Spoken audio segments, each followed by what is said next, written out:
Zikiwa zimesalia saa chache kabla ya kufanyika uchaguzi mkuu, mkuu wa mkoa wa Songwe Bwana Jabil Omar Makame akiwa ameambatana na uongozi wa wilaya Ileje amefika katika kijiji cha Ikumbilo kwa ajili ya kuhamasisha wananchi kujitokeza kupiga kura kwa amani na utulivu. Katika mkutano huo, maafisa usafirishaji wa bodaboda wamesema hawatakubali kurubuniwa na watu wasioitakia mema nchi ya Tanzania. Vijana wote hususan kikundi chetu cha bodaboda, napenda kuambia kuwa siku ya Jumatano tujitokeze kwa wingi ili tuwahakikishie Watanzania kwamba tupo tayari kupiga kura na hatupo tayari kushawishika na vishawishi vyovyote vitakavyosababisha kuvunjika kwa amani ya nchi yetu. Tupo tayari wa bodaboda wote na hamasisha tarehe 29 ambayo ni Jumatano tuende kupiga kura.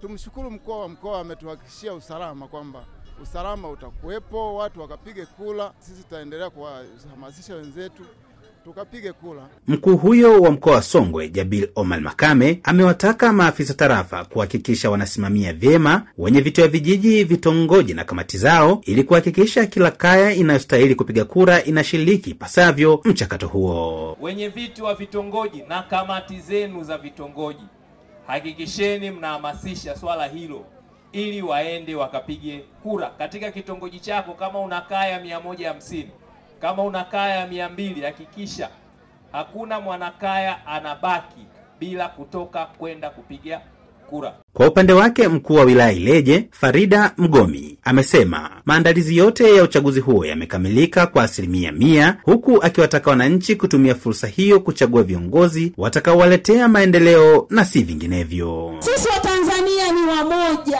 hatujawahi kugawana.